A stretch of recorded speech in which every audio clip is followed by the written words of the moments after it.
മറ്റൊരു പ്രധാനപ്പെട്ട വാർത്തയിലേക്ക് പോകുന്നു. ആലപ്പുഴ ജില്ലയിൽ ഉഷ്ണതരംഗ മുന്നറിയിപ്പ്. അടുത്ത 2 ദിവസം മുന്നറിയിപ്പ് ഉണ്ടാകും.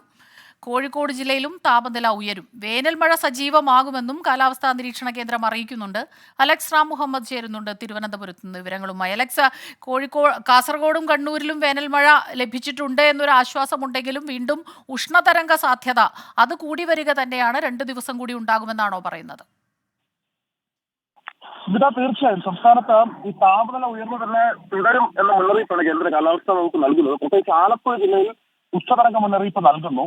ചൂടേറിയതും ഒപ്പം അസ്വസ്ഥതയേറിയതുമായ അന്തരീക്ഷ സ്ഥിതി അടുത്ത 2 ദിവസവും തുടരും ആലപ്പുഴയിൽ എന്നുള്ളതാണ് കേന്ദ്ര കാലാവസ്ഥാ വകുപ്പ് നൽകുന്ന മുന്നറിയിപ്പ്. ആലപ്പുഴയിലും കോഴിക്കോട് ജില്ലകളിലും രാത്രി താപനില മുന്നറിയിപ്പ് കൂടി കേന്ദ്ര കാലാവസ്ഥാ വകുപ്പ് നൽകിയിട്ടുണ്ടെന്നുള്ളതാണ് ഏറ്റവും പ്രധാനപ്പെട്ട കാര്യം. മറ്റു ജില്ലകളിൽ അതായത് പാലക്കാട് ജില്ലയിൽ ഉയർന്ന താപനില 35 ഡിഗ്രി സെൽഷ്യസ് വർദ്ധിക്കുമെന്ന് മുന്നറിയിപ്പുണ്ടാകും. ഇന്നും നാളെയും അങ്ങനെ തുടരും. ആലപ്പുഴ, തൃശൂർ, കോഴിക്കോട് ജില്ലകളിൽ 38 ഡിഗ്രി സെൽഷ്യസ് വരെയും, കൊല്ലം, കോട്ടയം, പത്തനംതിട്ട, എറണാകുളം ജില്ലകളിൽ 37 ഡിഗ്രി സെൽഷ്യസ് വരെയും, തിരുവനന്തപുരം, മലപ്പുറം, കണ്ണൂർ, കാസർഗോഡ് ജില്ലകളിൽ 36 ഡിഗ്രി സെൽഷ്യസ് വരെയും താപനില വർദ്ധിക്കാനുള്ള സാധ്യതയാണ് പ്രവചിക്കുന്നത്.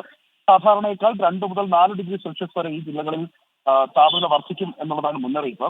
അപ്പോഴും വേനൽ മഴയ്ക്ക് കൂടി സാധ്യത പ്രവചിക്കുന്നുണ്ടെന്നുള്ളതാണ് ഏറ്റവും പ്രധാനപ്പെട്ട കാര്യം. സംസ്ഥാനത്ത് അടുത്ത ദിവസങ്ങളിൽ 5 ദിവസം വേനൽ മഴ സജീവമാകും എന്നുള്ളതാണ് മുന്നറിയിപ്പ്. കൂടുതൽ പ്രദേശങ്ങളിൽ ഇടിമിന്നലോടുകൂടി വേനൽ മഴ എത്തിക്കാൻ സാധ്യതയുണ്ട്. ഇടുക്കി, മലപ്പുറം ജില്ലകളിൽ നാളെ യെല്ലോ അലേർട്ടും പ്രഖ്യാപിച്ചിട്ടുണ്ട്. ഇന്ന് പ്രധാനപ്പെട്ട മറ്റൊരു മുന്നറിയിപ്പുള്ളത് തീരവുമായി ബന്ധപ്പെട്ടാണ്. അത് കള്ളക്കടൽ പ്രതിഭാസത്തിന്റെ ഭാഗമായി തെക്കൻ തമിഴ്നാട് തീരത്തും ഒപ്പം കേരള തീരത്ത് ഉയർന്ന തിരമാലയ്ക്കും അതുപോലെ കടൽക്ഷോഭത്തിനുമൊക്കെ സാധ്യതയുണ്ട് എന്നുള്ളതാണ്. മത്സ്യത്തൊഴിലാളികളും തീരദേശവാസികളും ജാഗ്രത പാലിക്കേണ്ടതുണ്ട്. അലക്സ് റാം മുഹമ്മദാണ് തിരുവനന്തപുരത്ത് നിന്ന് വിവരങ്ങളുമായി നമുക്കൊപ്പം ചേർന്നത്. ലോകത്തെവിടെയായാലും ഏത് സമയത്തും 24 വാർത്തകളും ഓഗ്മെന്റഡ് റിയാലിറ്റി പാക്കേജുകളും എക്സ്പ്ലെയിനറുകളും വിശദമായി കാണാൻ ഞങ്ങളുടെ യൂട്യൂബ് ചാനൽ നിങ്ങൾക്ക് സബ്സ്ക്രൈബ് ചെയ്യാം.